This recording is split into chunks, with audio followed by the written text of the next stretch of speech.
Welcome to Life as God Intended. Thanks for tuning in. Well, I decided to do a broadcast this morning because last week I was sick. We weren't able to put up our regular scheduled broadcast, and typically Caleb is in the studio with me and we record one together.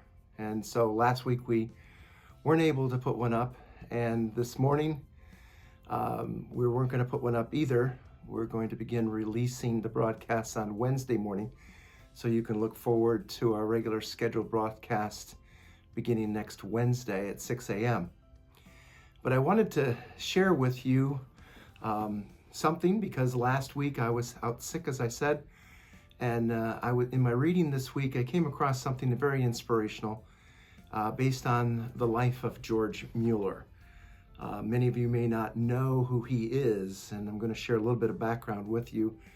But I've entitled this broadcast, God is Faithful Still and Hears Prayer Still. That was a quote by George. I think a lot of us need to be reminded of that today with all that's going on around us, whether it's within your own family or whether it's in your community or your state or the world for that matter. We live in very uncertain times, with ever since the last year and a half of COVID and then just the shutdowns and now with a lot of liberties that are being taken away from people, and people are being forced to do things against their will. There's a lot of uncertainty. Our government doing a lot of things that doesn't seem to be in the best interest of the country. A lot of people are concerned, a lot of people are worried, a lot of fear. And so I wanted to bring a message to encourage you that God is faithful still, and that he does still hear and answer prayer. And so, who was George Mueller? Well, the chief aim of George's life and ministry was to live a life and lead a ministry that proved three things. Number one, that God is real. Number two, that God is trustworthy. And three, and probably most important for George, that God answers prayer. He was quite the prayer warrior. And to prove that God is real and trustworthy and that God answers prayer, George built orphanages. The way he did to help Christians trust God. In other words, the whole reason that he built orphanages was primarily for that reason, as we'll see in a moment. Well, George Mueller was a native German. He was born September 27th, 1805, and he died March 10th in 1898. So he lived 92 years, and he lived long enough to see many, many things. He saw the Great Awakening, the Great Revival of 1859, and he testified that that revival led to the conversions of hundreds of thousands of people. It was an amazing outpouring of God's Spirit. George was also involved in the follow-up ministry and work of D.L. Moody, the great American evangelist, revivalist. Moody Bible Institute was founded because of D.L. Moody. George also preached with Charles Spurgeon, the great pulpiteer that preached thousands of messages very powerfully all over England and Europe. And he inspired the missionary faith of Hudson Taylor. Hudson Taylor is one of my personal heroes from Bible school way back in the 70s, where I took that quote from Hudson Taylor that said, God's work done in God's way would never lack God's supplies. And God's proved that through my life and ministry as well. And so George is a very influential individual. He spent most of his life in Bristol, England. He pastored the same church in that city for 66 years. Can you imagine pastoring a church for 66 years? And it was in 1834, when he was yet 28 years old, that he founded the Scriptural Knowledge Institute for Home and Abroad. And the reason that he founded this ministry was because he was so disillusioned with the liberalism of his day. and with the worldly strategies that so many ministries were operating based upon. And one of his pet peeves was that they would go into debt to finance the work of God. And so he did not believe that God's work should be indebted. Neither do I. And so as a result, he built 5 large orphanage houses over his 50 years of working with the orphanage children. And over his lifetime, he cared personally and his staff for 10,024 orphans in his life. That's amazing. When he started in 1834, there were accommodations for about 3,600 orphans in England. And there were twice that many children, and those under 8 were in prison. So, these kids, they didn't have homes. They were their parents had died, and they were just wandering, and many of them found their way into prison. So there was a great need.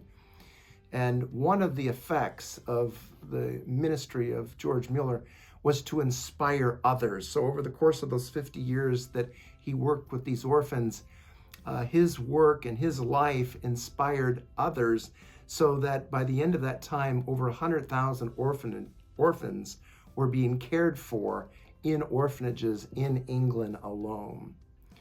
Now, the question that we want to ask, and the question that I want to pose to you today, is why George Mueller started an orphanage to start with. Well, I'm just going to let him speak for himself. This is his direct quote. So I'm quoting now. He said, "I certainly did from my heart desire to be used by God to benefit the bodies of poor children, bereaved of both parents, and seek other respects with the help of God to do them good for this life. I also particularly longed to be used by God in getting the dear orphans trained up in the fear of God. But still," now here's his punchline. Here was the bottom line of why George really was led of God to start these orphanages.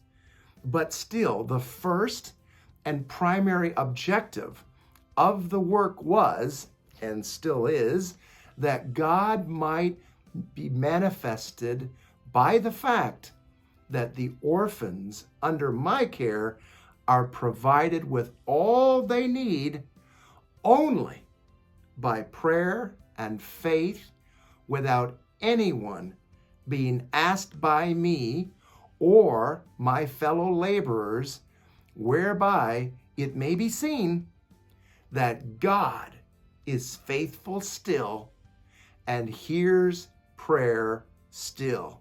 End of quote.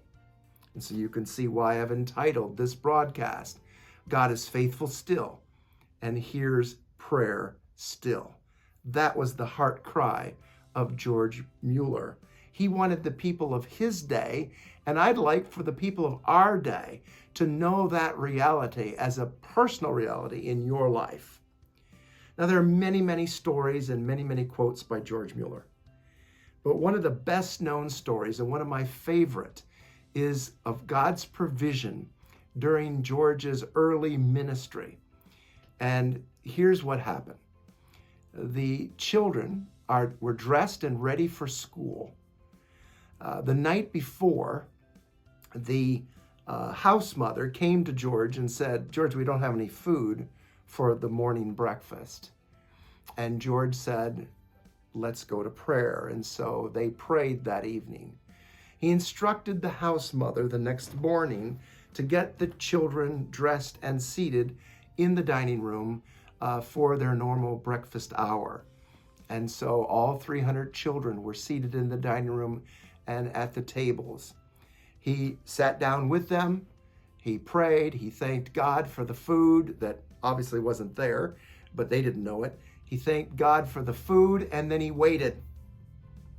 And George knew in his heart that God would provide food for the children as he always had done before.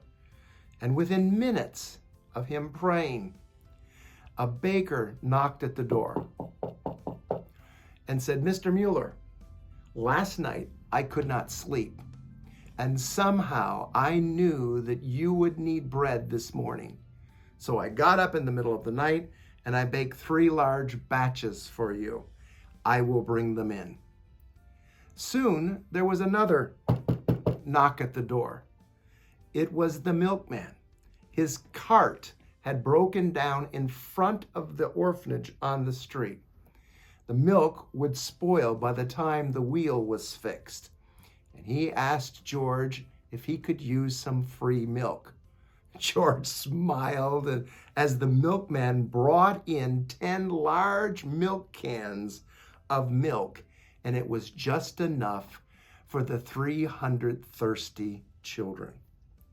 So may I encourage you today that God still answers prayer and that he is still faithful regardless of what you're facing today. He wants you to trust him for your provision.